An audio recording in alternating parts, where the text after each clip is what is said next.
La paradoja de la información en agujeros negros. Imagina un libro infinito lleno de todas las historias posibles.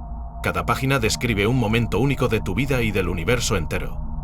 Ahora imagina que ese libro se quema en un agujero negro. Frente a ese fuego gravitacional surge el misterio definitivo.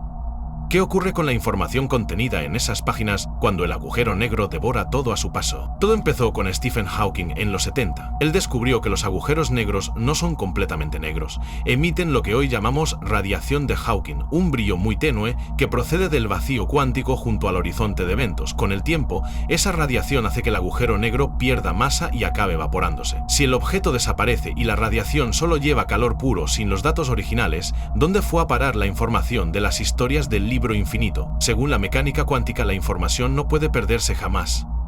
Es una regla de oro que rige las partículas y sus interacciones.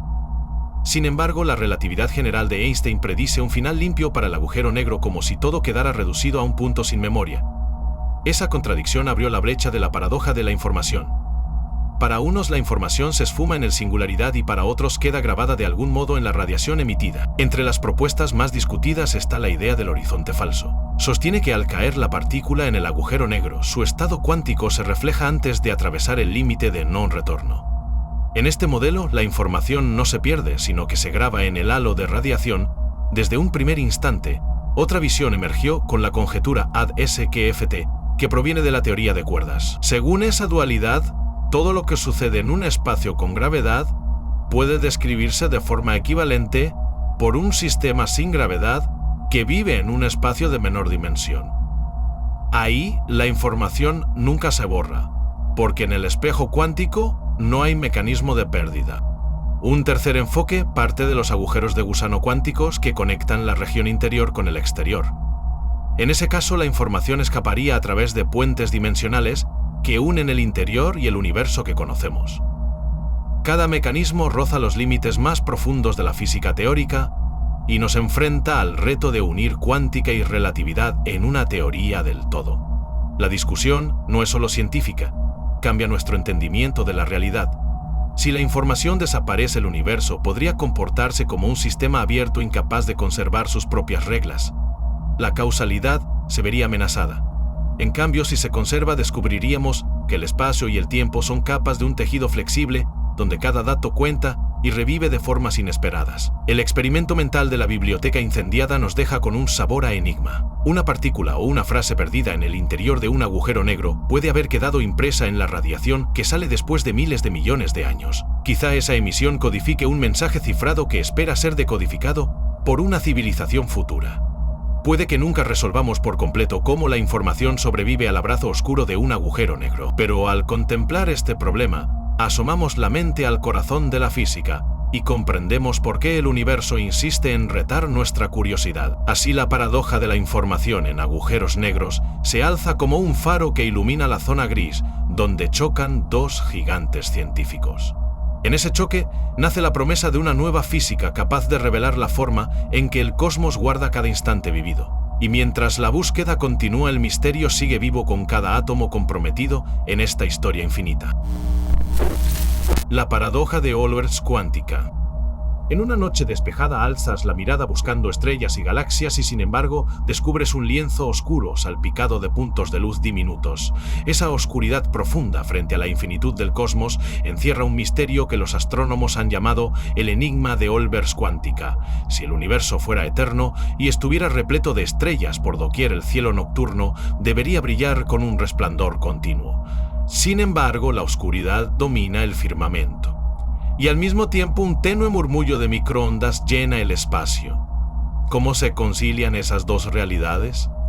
Imagina un universo estático infinito donde cada punto del cielo debería caer dentro de la superficie de una estrella. Cada línea de visión encontraría sol tras sol sin fin. En ese escenario, la suma de la luz estelar invadiría la noche con un brillo igual al de nuestra propia superficie solar. Esa fue la paradoja que Johann Olbers planteó en 1823. Los astrónomos posteriores comprendieron que la clave está en la edad finita del cosmos y en su expansión. El universo emergió de un estado caliente y denso hace unos 13.000 millones de años. Desde entonces, la luz ha viajado una cantidad limitada de tiempo, y todo lo que está más allá del horizonte cósmico aún no puede iluminar nuestra noche. Pero al profundizar con la óptica cuántica y la termodinámica del universo primitivo nace otra pregunta. Si el universo comenzó en un estado de equilibrio térmico absoluto durante la era del plasma inicial, entonces todo el espacio estuvo lleno de fotones. Con el paso del tiempo, la expansión estiró esas ondas hasta convertirlas en radiación de microondas a 2.7 grados Kelvin. Esa radiación de fondo cósmico debería aparecer en todas las longitudes de onda de la misma forma. Sin embargo, nuestro ojo no la percibe en el espectro visible. En lugar de un cielo cegador, observamos una franja tenue en el dominio de las microondas.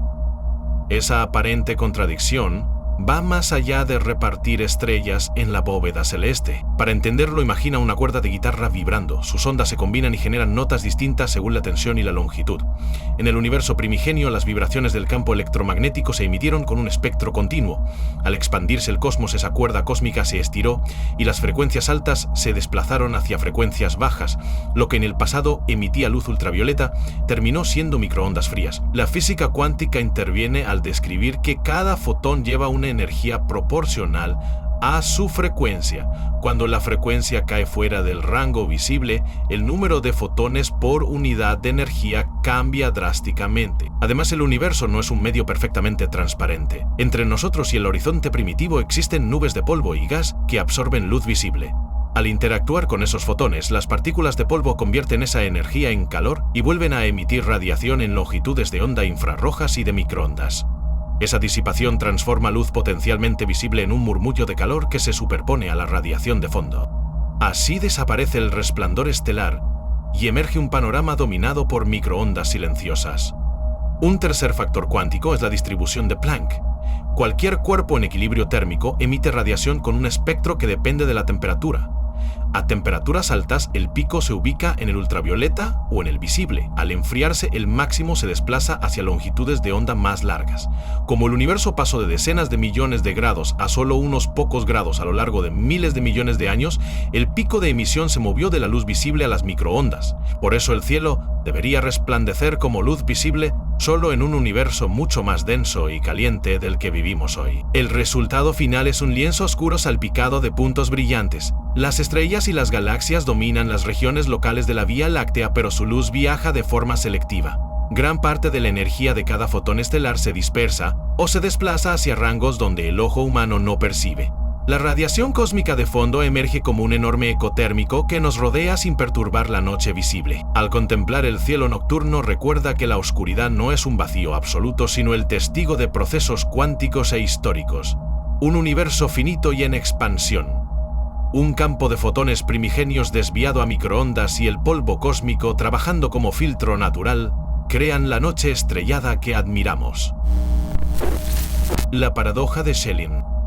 Imagina que estás en una ciudad tranquila, todos sus habitantes son amables, no hay racismo, no hay discriminación, cada persona simplemente prefiere vivir cerca de otros que se le parezcan un poco. Nada extremo, solo una pequeña preferencia. Sin embargo, sin que nadie lo quiera, sin que nadie lo planee, la ciudad empieza a dividirse. Se forman barrios completamente separados, unos aquí, otros allá, y antes de que te des cuenta, esa ciudad amable y sin prejuicios se vuelve un mapa de segregación. Eso es la paradoja de Schelling. Thomas Schelling era un economista y pensador del comportamiento humano. En los años 70 propuso un modelo muy simple que sacó a la luz algo que parecía imposible. ¿Cómo puede una sociedad sin odio terminar completamente dividida? Schelling usó un tablero de ajedrez para mostrarlo. En vez de piezas, colocó fichas blancas y negras representando a personas de diferentes grupos. Cada ficha tenía una regla muy sencilla. Si estaba rodeada de muchas fichas del otro color, se movía a otro lugar. No tenía que estar completamente rodeada, ni odiaba al otro grupo. Solo necesitaba sentirse algo más cómoda, tal vez con uno o dos vecinos de su mismo color. Nada radical. Pero aquí es donde empieza lo inquietante. Cuando Schelling dejó que el modelo funcionara solo, esas pequeñas decisiones individuales crearon grandes consecuencias. Las fichas empezaron a moverse, y moverse, y moverse, hasta que al final el tablero terminó casi completamente dividido. Barrios de fichas blancas, barrios de fichas negras, zonas puras, zonas sin mezcla. Lo más perturbador, ninguna ficha quería eso. Nadie lo buscaba. Nadie era intolerante. Solo querían un poco de familiaridad a su alrededor. Es como si la segregación no necesitara odio. Solo bastara una ligera preferencia. Un mínimo sesgo. algo tan suave que ni siquiera lo notas. Y eso es lo que lo hace tan poderoso. Ahora, llevémoslo al mundo real. Piensa en cómo elegimos nuestras casas. No lo hacemos por odio. Tal vez queremos una escuela donde nuestros hijos no se sientan distintos. Tal vez preferimos vecinos con los que compartamos costumbres, comida, idioma, o simplemente queremos vivir donde nuestros amigos ya están. Cada una de esas decisiones parece inocente, personal, razonable, pero sumadas producen barrios que se ven iguales, calles donde todos son parecidos, zonas donde la diversidad desaparece. Y lo curioso es que, si entrevistas a cada persona por separado, te dirá que no tiene ningún problema con la mezcla, que no tiene prejuicios, y es verdad. Pero la ciudad sigue dividida. La paradoja de Schilling no solo explica esto.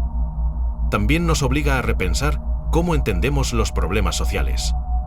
Porque si algo tan serio como la segregación puede surgir sin odio, entonces tal vez el verdadero problema no está solo en las personas malas, sino también en cómo interactuamos.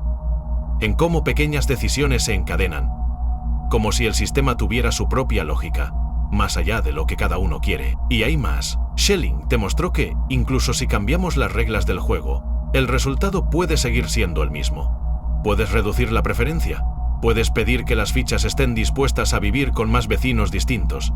Aún así, a cierto punto, el modelo termina dividido. Y si fuerzas a las fichas a quedarse donde están, muchas quedan insatisfechas, incómodas, como si estuviéramos atrapados entre dos mundos, el individual y el colectivo. Lo que quiero yo y lo que causamos todos. Entonces, ¿qué hacemos? La paradoja de Schelling no tiene una solución mágica, pero sí una lección. Si queremos una sociedad más integrada, no basta con no tener prejuicios. Hace falta intencionalidad, políticas que mezclen, esfuerzos que unan, porque el simple dejar que cada quien decida sin pensar en el conjunto puede llevarnos, sin darnos cuenta, directo a la división. Y eso es lo que hace esta paradoja tan inquietante. Nos muestra que a veces el problema no es lo que sentimos, sino lo que no vemos. Nos recuerda que incluso sin malas intenciones podemos construir muros invisibles, muros que no se ven, pero que están ahí, separándonos. La paradoja del viajero improbable. Imagina que entras a una estación de tren. No hay prisa, no hay ruido, solo un andén vacío y un tren esperando. Abres la puerta del vagón y te enfrentas a una decisión que parece simple. ¿Dónde sentarte? Tu instinto te dice que busques un lugar tranquilo, tal vez uno donde no haya nadie cerca, lo más lejos posible de otras personas. Buscas lo improbable, el asiento más escondido, el menos obvio, el que piensas que nadie elegiría. Pero cuando llegas ahí, ya hay alguien sentado. O peor, está ocupado. Y te preguntas cómo es posible. ¿Por qué el lugar que parece el menos probable de estar ocupado es justo el que tiene gente? Así nace la paradoja del viajero improbable. Esta paradoja viene de un fenómeno extraño. Si muchas personas intentan evitar a otras eligiendo el asiento más improbable, ese asiento termina siendo, paradójicamente, uno de los más ocupados. Porque todos están pensando igual. Todos quieren evitar multitudes. Y todos, sin saberlo, terminan yendo al mismo lugar. Es como una especie de telepatía no deseada. Un pensamiento colectivo que se propaga sin hablar. Nadie se pone de acuerdo, pero todos terminan eligiendo el mismo punto. Por eso, lo que debería ser vacío, termina lleno. Y lo que parece impredecible, se vuelve lo más predecible. La paradoja también se puede ver en otros lugares, por ejemplo en un restaurante con muchas mesas libres. Vas entrando y decides no sentarte cerca de la entrada porque seguro alguien lo hará, tampoco cerca del baño, ni en el centro porque hay más tránsito. Te vas a la esquina más improbable y alguien ya está ahí, o alguien llega y se sienta contigo, no por mala suerte, sino porque todos aplican el mismo razonamiento. Esto se puede explicar con algo llamado teoría de juegos. En esta teoría, cada jugador toma decisiones estratégicas esperando que los demás hagan lo mismo. Así que cuando todos buscan evitar a los otros, todos terminan haciendo lo mismo. Sin quererlo, terminan juntos. Y aquí es donde se pone aún más raro. Hay estudios y simulaciones que muestran que si cada persona en un vagón elige el asiento más improbable de ser elegido por otros, ese asiento se vuelve automáticamente el más probable. No porque cambie su posición física, sino porque todos apuntan a él con la misma lógica, la lógica de querer estar solos. Es como si al intentar evitar a los demás, termináramos tropezando con ellos. Ahora, ¿qué pasaría si intentaras hacer lo contrario? Si eligieras el asiento más obvio, el del medio, el que todos pasan de largo. Tal vez ese sí esté vacío, porque todos lo han evitado. Pero claro, eso va contra nuestro instinto. Nadie quiere estar en medio. Nadie quiere arriesgarse a quedar entre dos extraños. La paradoja del viajero improbable no es solo un juego de asientos. Es una lección de comportamiento humano. Muestra cómo incluso nuestras decisiones más solitarias están conectadas con las de los demás, como si existiera un lazo invisible que une nuestras elecciones. Y hay algo casi poético en eso. Cuando creemos estar siendo originales, estamos siendo predecibles. Cuando creemos que nadie más pensará como nosotros, estamos pensando igual que todos. No por falta de creatividad, sino porque todos queremos lo mismo: espacio, silencio, comodidad. Pero el universo, o al menos ese vagón de tren, no siempre premia la lógica.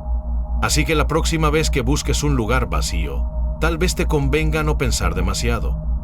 O tal vez debas sentarte justo donde todos evitarían sentarse. Porque en este mundo, lleno de decisiones racionales, a veces lo más impredecible es dejar de predecir. La paradoja de Banach, Tarski. ¿Te imaginas sostener un globo en la mano y descubrir que puedes partirlo y al volver a unir sus piezas obtienes dos globos iguales al original? Parece magia o un error de perspectiva, pero es pura matemática. Esta es la asombrosa paradoja de Banach-Tarski. La historia arranca en la década de 1920, cuando dos matemáticos polacos se plantearon una pregunta inquietante. ¿Qué sucede si aplicamos ciertas reglas muy extrañas a un objeto idealizado? Stefan Banach y Alfred Tarski demostraron que una esfera perfecta en el espacio tridimensional puede dividirse en solo 5 piezas y luego reunirse de modo que formen dos esferas idénticas a la primera, no más pequeñas y tampoco deformadas. El doble exacto del tamaño inicial. Para entenderlo hay que aceptar algo que suena contraintuitivo. Estas 5 piezas no son fragmentos normales que puedas ver o tocar. No son como trozos de manzana que encajan en un rompecabezas. Son conjuntos tan intrincados que desafían nuestra intuición. Se extienden por el espacio sin formar regiones continuas. A nivel de puntos no tienen un área definida. Van y vienen de forma casi caótica, y esa rareza permite que, al aplicar ciertos giros y traslaciones, los conjuntos encajen para duplicar el volumen de la esfera. El secreto detrás de este truco reside en el llamado axioma de elección. Este axioma afirma que de cualquier colección de conjuntos no vacíos podemos elegir un elemento de cada uno. Suena inocuo, pero abre la puerta a construir conjuntos no medibles. En nuestro caso, esos conjuntos imposibles de medir permiten cortar la esfera sin que se pierda ni una gota de volumen. Luego basta reorganizar los pedazos de una forma muy precisa para crear dos esferas completas. Es importante aclarar que esto no se puede llevar a la práctica. No podrás fabricar esos pedazos con tijeras ni verlos con un microscopio. El modelo presupone esferas perfectas y cortes infinitamente detallados. Además, las piezas resultantes no cumplen las leyes físicas del mundo real. No estamos de ninguna forma generando materia de la nada. Solo estamos explorando las reglas del infinito y de la lógica pura. Sin embargo, la paradoja de Banach-Tarski tiene consecuencias intrigantes. Nos obliga a cuestionar nuestra noción de volumen y de medida. En la vida cotidiana, medimos el espacio que ocupa una pelota con reglas sencillas, pero en el reino del infinito esa regla se rompe. La paradoja revela que no todas las nociones que funcionan para objetos finitos sobreviven al tamaño infinito. Además, esta construcción muestra que los cimientos de la matemática pueden ser sorprendentemente frágiles. El axioma de elección es aceptado por muchos matemáticos por su utilidad. Permite demostrar resultados poderosos en álgebra y topología. Sin él no existirían ciertas pruebas clásicas ni muchas herramientas que usamos hoy. Pero a cambio de ese poder hay que sacrificar la intuición de que cortar y pegar conserva siempre el volumen. Si te preguntas cuál es la moraleja de todo esto, la respuesta es tan inquietante como hermosa. En el universo de la matemática, los objetos infinitos pueden romper las reglas que damos por sentadas. Podemos duplicar una esfera sin añadir ni un solo punto nuevo. Podemos, en esencia, desafiar la noción de realidad que tenemos en nuestra mente basada en lo concreto y lo finito. Quizá la lección más profunda sea entender que la lógica puede llevarnos por caminos inesperados. Lo que parece imposible puede ser una consecuencia inevitable de los postulados que aceptamos. Así, la paradoja de Banach-Tarski no solo reta nuestra imaginación, sino que nos recuerda la belleza de las ideas libres de restricciones físicas. En tu próxima clase de matemáticas, o en tu siguiente paseo pensando en lo infinito, recuerda esta historia. Un globo perfecto, que se convierte en dos sin magia ni pelusa. Solo reglas, elecciones y puntos invisibles que reinventan nuestra visión del espacio. La paradoja del dilema del documentalista. Imagina que te preparas para filmar el gran descubrimiento de una nueva energía limpia.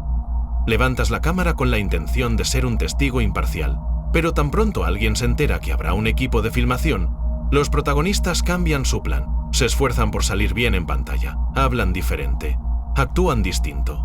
Y justo ese futuro que tenías en mente ya no existe. Esa reacción no es casual. Cuando la gente imagina que será observada, deja de ser espontánea. Su comportamiento se vuelve moldeable. La cámara deja de ser un testigo discreto y se vuelve parte activa del relato. Se crea un círculo difícil de romper, pero esto no se queda en una anécdota social. Piénsalo como un espejo cuántico. En la física, una partícula cambia al ser observada. Aquí la cámara funciona igual. Al enfocarla, alteras lo que está delante. Ese futuro perfecto que querías filmar se desvanece. La paradoja estalla cuando decides usar la grabación para cambiar el futuro. Quizá ves una escena en la que un congreso político fracasa. Entonces te adelantas, hablas con los oradores, ajustas discursos. La próxima grabación muestra un evento exitoso. El futuro que filmaste originalmente desaparece. Y ahí viene la doble pregunta. Si tú cambias ese futuro, entonces la versión que querías grabar ya no existe. Entonces nunca hubo algo que filmar. Si no hubo nada que filmar, nunca tuviste esa información para intervenir. Se juega con un bucle que desafía toda lógica temporal. Incluso con buenas intenciones y ganas de prevenir tragedias, se abre un dilema moral.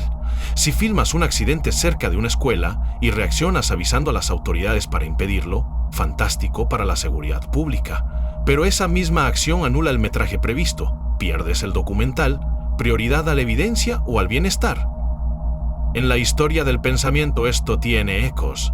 En la paradoja del abuelo, un viajero en el tiempo mata a su antepasado y así borra su propio origen.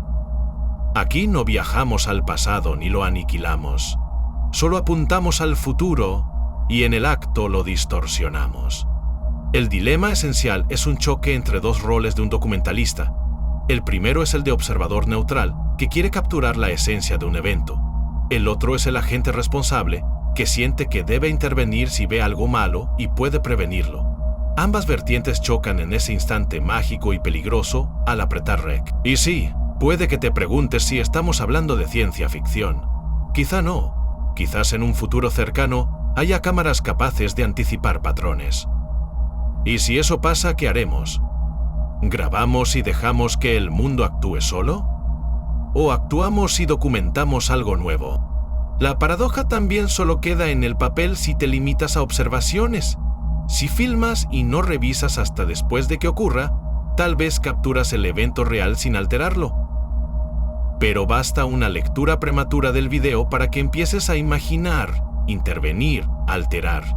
Y entonces ya no podrás limitarte a mirar. En ese sentido, la paradoja del dilema del documentalista no es solo un juego mental. Es un aviso.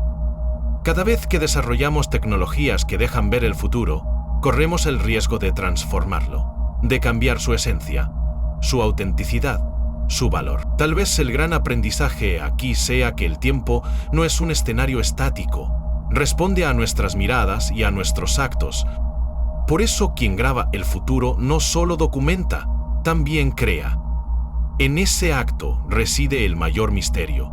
¿Qué fue primero, la historia o el documental? Al final, esa grieta entre observar y actuar revela que capturar el futuro puede significar moldearlo. Y esa responsabilidad pesa tanto como tu cámara. La paradoja nos deja una pregunta sin respuesta definitiva. El documentalista debe ser testigo o guardián, y esa pregunta convierte cada grabación del futuro en una decisión moral.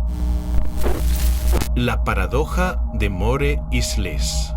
¿Has notado alguna vez que en ocasiones más puede significar menos? Imagina llenar un vaso hasta el borde con agua cristalina. Al añadir una sola gota más, todo se derrama. Esa idea tan sencilla encierra el misterio de la paradoja de Moore-Isles. En esencia, la paradoja de Moore-Isles propone que en ciertos sistemas aumentar un componente no conduce a mejores resultados, sino al efecto contrario. Añadir una herramienta extra en un kit puede complicar su uso. Incorporar un nuevo miembro en un equipo mejora la diversidad de ideas, pero también diluye la comunicación y la cohesión. Pensemos en un plato de comida. Agregar especias puede realzar sabores, pero si saturas el guiso de condimentos, pierdes la armonía original. Los ingredientes principales dejan de brillar. En ese instante, more se convierte en less. En el mundo de la información lo vemos cada día. Tener cientos de canales de noticias y miles de notificaciones puede hacer que nunca estemos enterados de nada realmente. Entre tanta distracción, la atención se fragmenta. Nos cuesta profundizar en un tema porque navegamos sin rumbo entre datos superficiales. La ciencia aporta muchos ejemplos. Algunos procesos biológicos operan mejor dentro de límites muy específicos. Un exceso de nutrientes en un ecosistema provoca eutrofización y muerte de especies. La naturaleza se desestabiliza cuando rompe sus márgenes de equilibrio. En psicología hay un fenómeno similar. Con más opciones para elegir en un menú o un catálogo de servicios, la gente pospone la decisión o se siente insatisfecha con la elección final. Esa paradoja de la elección muestra que libertad y abundancia no garantizan felicidad. Más caminos pueden llevar a menos satisfacción. La economía tampoco escapa a este principio. Cuando crece el número de productos financieros, se multiplican riesgos y comisiones invisibles. El inversor aficionado se pierde en términos complejos y toma decisiones menos informadas. El resultado puede ser menor ganancia o incluso pérdidas. En ingeniería ocurre también. Añadir barras de refuerzo parece garantizar mayor seguridad en un puente, pero un exceso de peso y rigidez puede producir tensiones inesperadas. La estructura puede ser más frágil que la versión optimizada. Esta paradoja encuentra su raíz en el concepto de complejidad.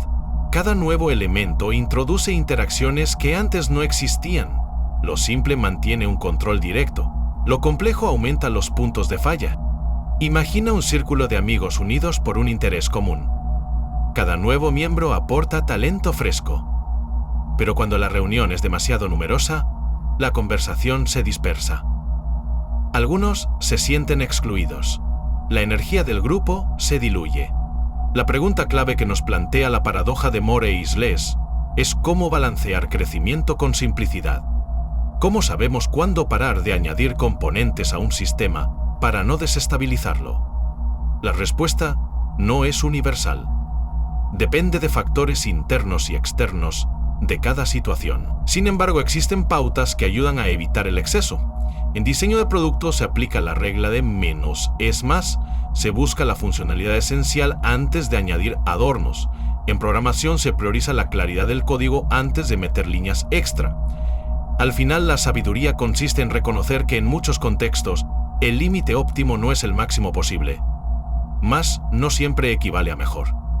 A veces la clave está en eliminar lo superfluo para que lo vital destaque. Si recuerdas esta paradoja la próxima vez que te enfrentes a un exceso de opciones o de elementos, podrás preguntarte si realmente aumentas valor o si cortas sin darte cuenta la efectividad de tu proyecto. La paradoja de los gemelos de Gödel. Imaginas dos hermanos que comienzan un viaje por el universo y cuando uno regresa, descubre que el otro ya ha envejecido décadas más que él. Esa idea fascinante se convierte en un enigma aún más profundo cuando entramos en la paradoja de los gemelos de Gödel. Partamos de lo básico.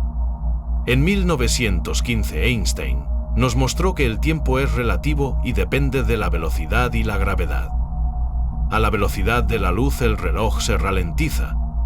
De ese resultado nació la clásica paradoja de los gemelos, Uno se va en una nave rápida y al volver es más joven que quien se quedó en la Tierra. Kurt Gödel, un genio de la matemática y la lógica, añadió un nuevo giro en 1949. Encontró una solución a las ecuaciones de la relatividad general, donde el universo gira sobre sí mismo. En ese escenario aparecen rutas cerradas en el tiempo. Es como si el cosmos fuera un gigantesco carrusel donde puedes regresar a un punto pasado. Ahora la historia de los gemelos adquiere otra dimensión. Uno de los hermanos se sube a una nave que sigue esas rutas circulares espaciales. Vuela alrededor de un universo giratorio y regresa antes de la partida. Para él han pasado solo unas horas mientras su gemelo en la Tierra vivió años o incluso décadas. Aquí no solo juega la velocidad, sino la propia rotación del cosmos. La paradoja plantea preguntas inquietantes. Si alguien puede viajar al pasado, podría encontrarse consigo mismo, podría impedir su propio nacimiento o cambiar decisiones fundamentales. Gödel quería mostrar con esto que la noción de tiempo absoluto es frágil. Nuestro sentido de pasado, presente y futuro se desdibuja. Más aún, el enigma filosófico cobra fuerza. Si los viajes en el tiempo fueran reales, se abrirían puertas a contradicciones imposibles de resolver.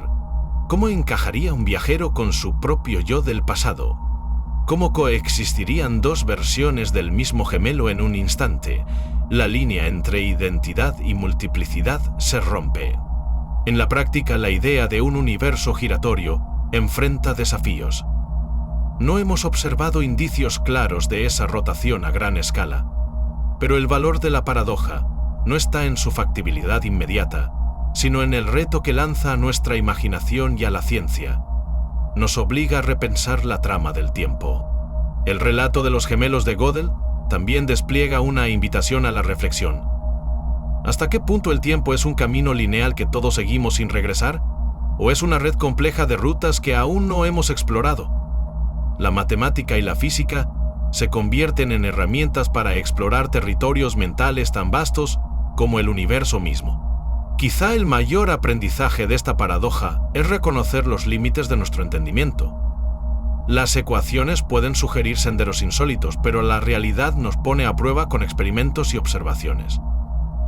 Hasta que no midamos fenómenos coherentes con un espacio-tiempo giratorio, todo esto es un hermoso juego teórico. La paradoja de la curva de Laffer. ¿Alguna vez has pensado que subir los impuestos podría hacer que el gobierno reciba menos dinero en lugar de más? Esa es la magia inquietante de la paradoja de la curva de Laffer. Imagina un gráfico sencillo con dos puntos claros. En el extremo izquierdo los impuestos son 0% y nadie aporta nada. En el extremo derecho los impuestos son 100% y nadie querría trabajar para entregarlo todo. En ambos extremos la recaudación es 0. Entre esos dos puntos aparece una montaña invisible. Al subir el porcentaje de impuestos, la recaudación crece hasta alcanzar un pico. Pero si seguimos subiendo el impuesto más allá de ese punto, el ingreso del Estado comienza a caer. Contra todo instinto, más no siempre equivale a mejor. El matemático Arthur Laffer puso en experimentos de servilleta esta idea en la década de los 70. Su mensaje fue claro y simple. Existe una tasa óptima de impuestos que maximiza los ingresos. Trata de sobrepasarla y el sistema se resentirá. ¿Por qué ocurre esto? Cuando los impuestos son muy altos, la gente pierde incentivos. Un empresario puede decidir no ampliar su fábrica. Un profesional puede buscar formas de evadir o posponer pagos. Un trabajador puede reducir sus horas o irse a otro país. El resultado es menos actividad económica. Un caso famoso ocurrió en Estados Unidos en los 80. Se redujeron las tasas máximas y en pocos años aumentó notablemente la recaudación. Los críticos sostienen que otros factores influyeron, pero el caso ilustra cómo las expectativas y los incentivos pueden cambiar el comportamiento. La deliberación política y económica se vuelve compleja. Algunos defienden impuestos altos por cuestiones de equidad social. Otros alertan que pasar el umbral de la curva de Laffer puede hundir la economía. Esa tensión entre justicia y eficacia revela el verdadero dilema. Es importante entender que el punto máximo no es igual para todos los países ni para todas las épocas.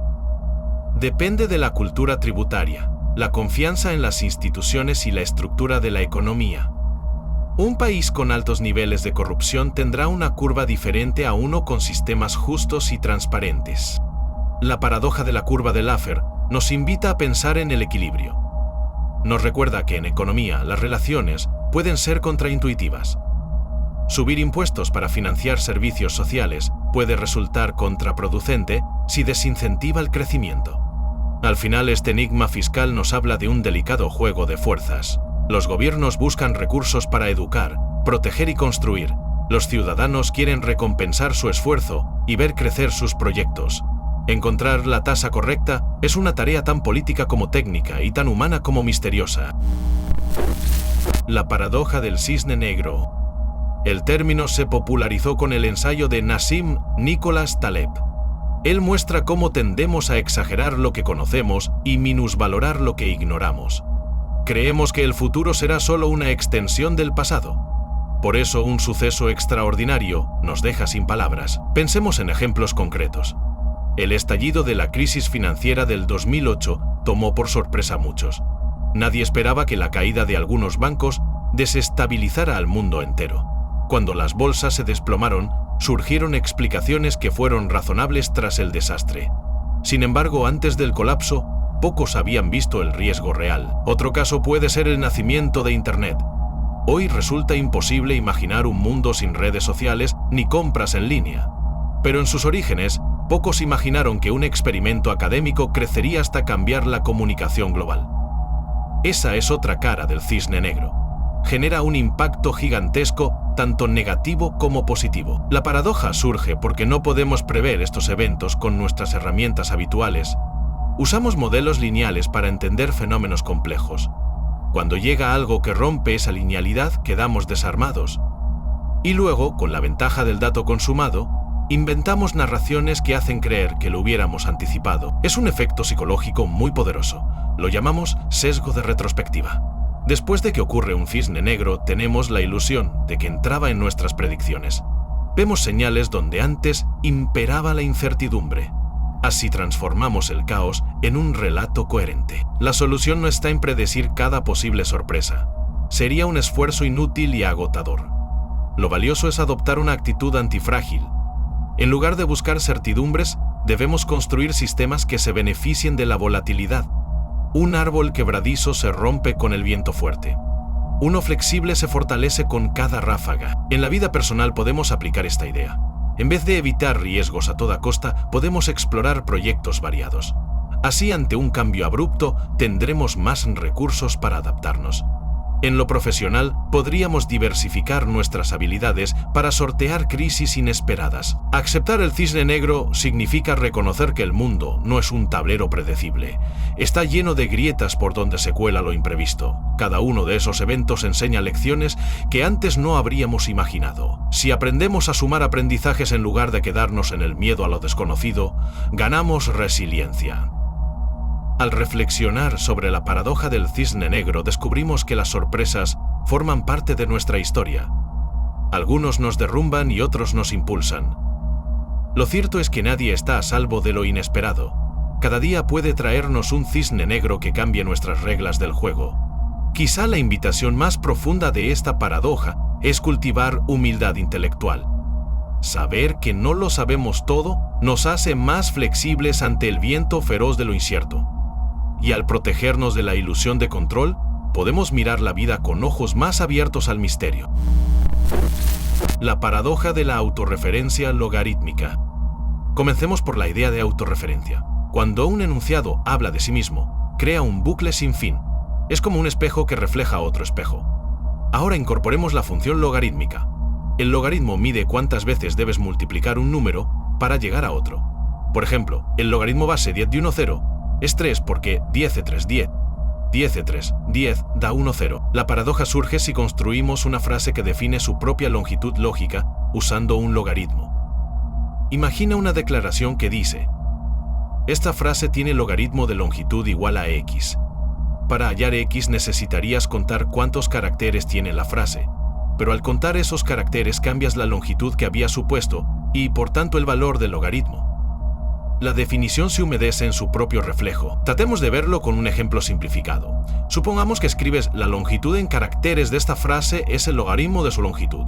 Al calcular la longitud real encontrarás un número concreto. Entonces deberías tomar el logaritmo de ese número y compararlo con la longitud. Lo más probable es que no coincidan. Si intentas ajustar la frase para que cuadre con el valor del logaritmo, la longitud cambiará y el resultado volverá a desviarse. No hay forma de estabilizar el enunciado.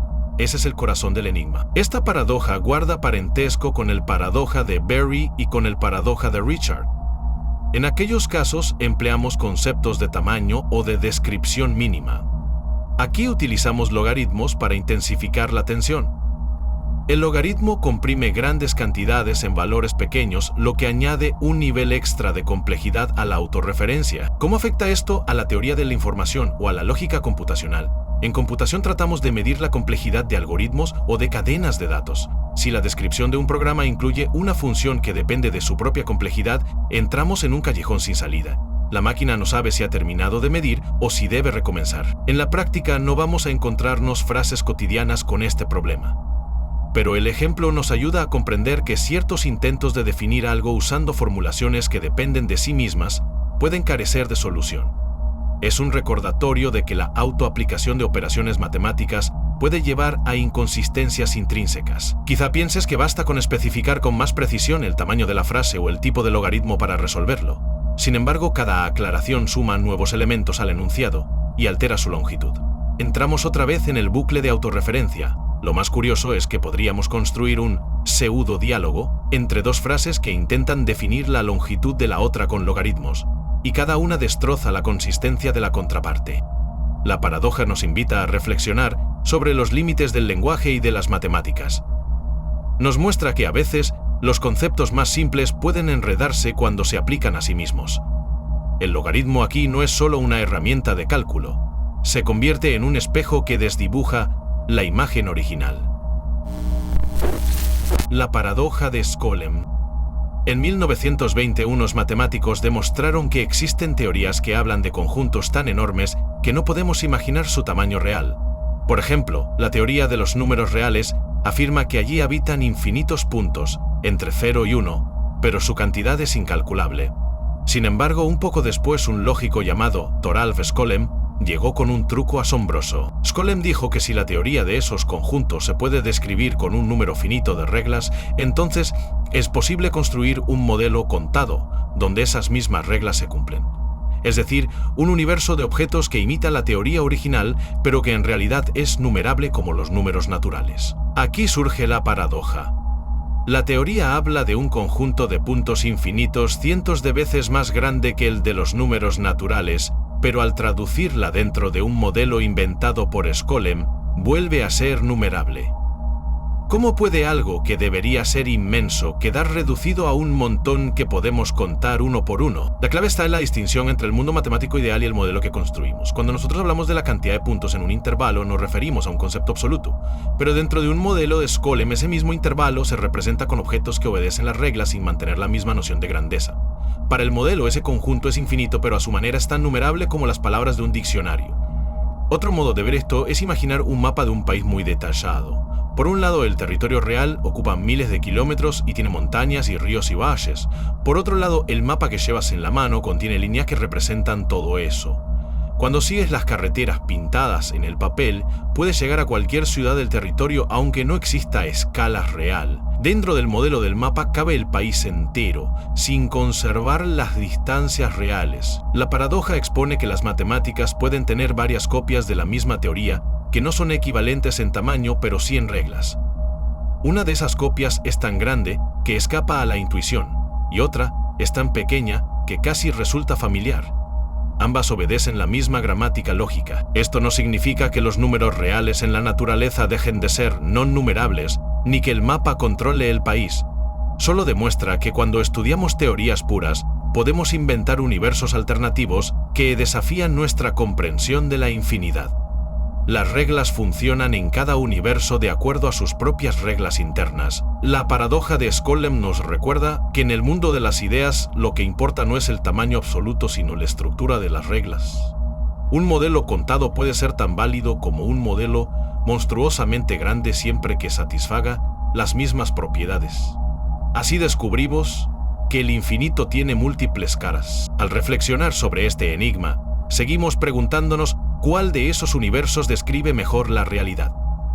En el fondo, lo que hacemos al crear un modelo es trazar una ventana por donde asomarnos a un mundo imaginario.